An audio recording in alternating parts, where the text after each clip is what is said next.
بسم اللہ الرحمن الرحیم۔ میری طرف سے تمام دیکھنے اور سننے والوں کو السلام علیکم۔ یہ ایک مشہور واقعہ ہے۔ عراق میں ایک جوان لوہار رہتا تھا۔ ان کا ایک دکان تھا جو بہت مشہور تھا۔ وہاں پر لوگ کہیں کہیں سے آتے تھے ان کے پاس کام کرانے کو۔ ایک دن ایسا ہوا، ایک شخص آیا اور کہا، بیٹا کیا میرا یہ کام ہو سکتا ہے؟ اس نے کہا، ہاں آپ شام تک انتظار کیجئے۔ تو جب شام کا وقت قریب آیا تو وہ شخص آیا اور پوچھا، کیا میرا کام ہوا ہے؟ اس نے کہا، آپ کا کام ہو رہا ہے۔ تو وہ شخص اسے دیکھ رہا تھا بہت غور سے۔ وہ لڑکا آگ کے انگاروں سے لوہے کو نکال رہا تھا، اپنے ہاتھوں سے نکلوا رہا تھا، مگر اس کے ہاتھوں میں ایسا کوئی آلہ نہیں تھا جس سے وہ اپنی ہاتھوں کی حفاظت کرواتا۔ یہ عمل دیکھ کر وہ شخص بہت حیران ہوا اور پوچھا، یہ تم آگ میں ہاتھ ڈالتے ہو پر تم پر کوئی اثر نہیں ہوتا، اس کے پیچھے ایسی کیا راز ہے؟ ایسی کیا بات ہے؟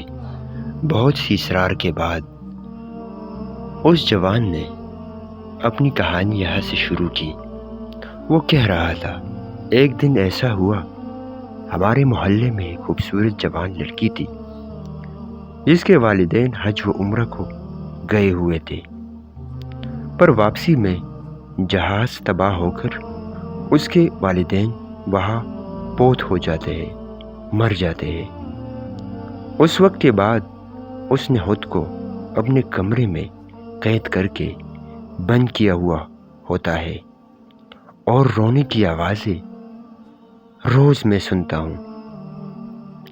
پھر اتفاق سے ایک دن میں کام سے تھکا ہوا گھر واپس آیا۔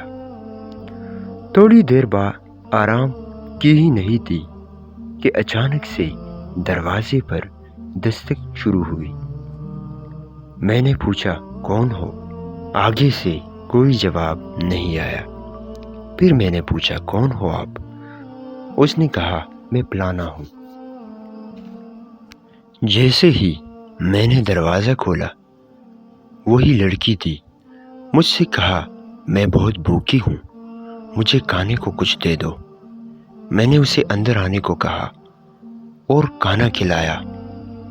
پھر واپسی میں جب وہ جانے لگی تو اس جوان نے کہا، کل پھر آنا، میں تمہیں کھانا دوں گا۔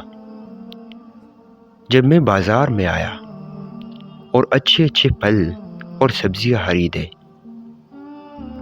جب میں شام کو گھر واپس لوٹا تو ان کی انتظار میں بیٹھا ہوا تھا، مگر وہ نہیں آئی۔ جیسے ہی میں نے ارادہ کیا اس سے گھر جانے کو، اچانک سے دروازے پر دستک شروع ہوئی۔ میں نے جلدی سے دروازہ کھولا، وہی لڑکی تھی۔ میں نے اندر آنے کو کہا۔